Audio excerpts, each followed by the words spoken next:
Энергетический вампир. И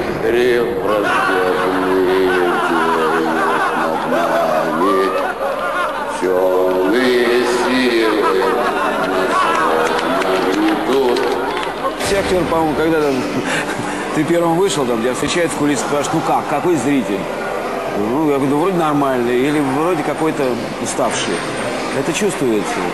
Это необъяснимая штука, но она есть.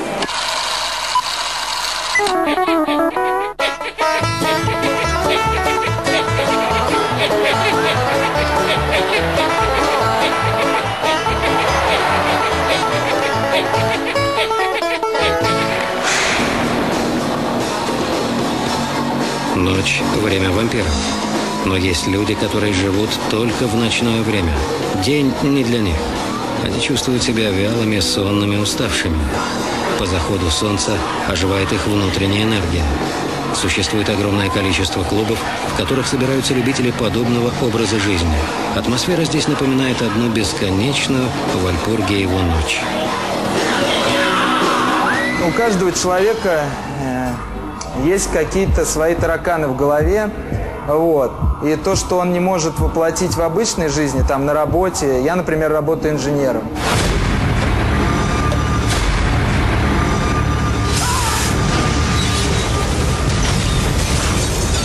Днем я работаю, вечером играем, как бы. Просто нравится такой образ жизни. У каждого из музыкантов свои кумиры, черты которых угадываются в их внешнем облике.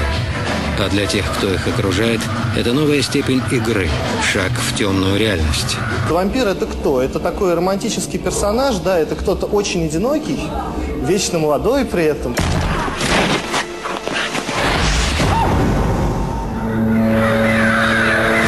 Это так сладкое такое затягивающее болото, поиграть вот в такого слегка нарцисса, такого слегка литературного персонажа. Ночная жизнь расслабляет и затягивает. Порой человек забывает об элементарной осторожности, и тогда с ним могут произойти совершенно невероятные истории. Эту девушку зовут Таня. 3 года назад она впервые оказалась в этом клубе. Один из парней подошел, разрезал себе руку и сцедил где-то граммов 100, наверное, крови в стакан.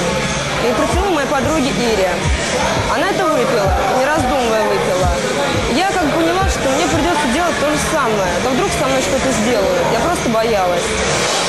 Преодолев страх, Таня все-таки выпила кровь и внезапно почувствовала какое-то необъяснимое удовольствие. И с тех пор мы вот с Ирой ни разу не вспоминали этот вечер. Как будто его и не было. Но теперь прошло уже более 3 лет. Мне до сих пор жажду крови.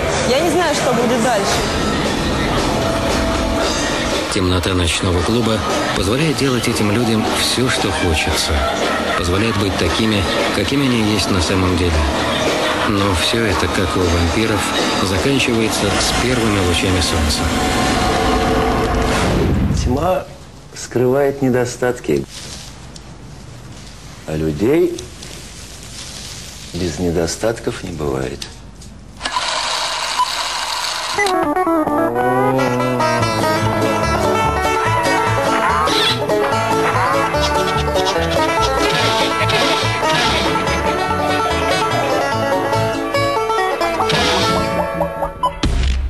Смерть от солнечного света не легенда. Существует редкая болезнь крови – порфирия. Название произошло от греческого слова «порфирос» – «красный». Еще ее называют болезнью Дракулы. Случаи заболевания 1 на миллион, но они имеют место по всему миру. Число порфириновых болезней, число порфирий, оно одинаково во всем мире. Как в Румынии, скажем, во Франции, Германии, Штатах или в нашей стране. Много клинических разновидностей порфирий, и это, в общем-то, все зависит от того, на каком уровне произошло нарушение вот этого метаболизма порфирина. Как ни странно, симптомы болезни описаны в любом классическом вампирском романе. Начинается все с изменения состава крови. Это ведет к повышению чувствительности к свету, возникают различные аллергические реакции на свет, появляется пузырное высыпание, затем повышенная пигментация. На этих редчайших фотографиях больные порфирией. Даже сегодня они являются изгоями. Вполне возможно, что раньше из-за внешнего облика именно их принимали за вампиров. Эти порфирины, откладываясь в зубной эмали, дают розовую окраску зубам. И эта розовая краска под влиянием обычного света флуоресцирует, и эти зубы становятся красными, как бы термин такой «зубы вампира». Германия. Счастливая семейная пара. Канцлер Гельмут Коль и его жена Хеннелоре. Со своим мужем она познакомилась еще в школе. В 16 лет Хеннелоре была первой леди страны. Она активно участвует в социальной и благотворительной деятельности. Но ее уже точит ужасная болезнь. У Хеннелоре порфирия, выраженная в усиливающейся аллергии на солнечный свет. Она все меньше и меньше появляется на людях, пока вовсе не становится затворницей. Последние 8 лет своей жизни она провела в темноте. 5 июля 2001 года Хеннелоре Коль покончила с собой, приняв смертельную дозу таблеток. Ее смерть стала национальной трагедией.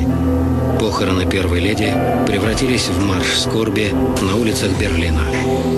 Вообще доказано, что один человек из 200 тысяч может и заболеть. Это действительно изменение на уровне генов.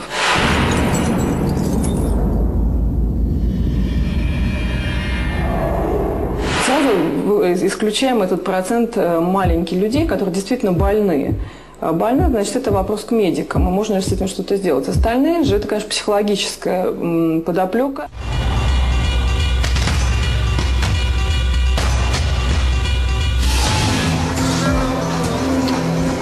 У вампиров в толпе не всегда бледное лицо и горящие глаза.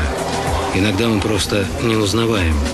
Серая внешность, ничем не примечателен, живет среди нас. Этого человека зовут Виктор. Он был обыкновенным парнем, таким же, как все, со своими увлечениями. Я очень много читал, очень много ходил в библиотеки. И на каком-то этапе в институте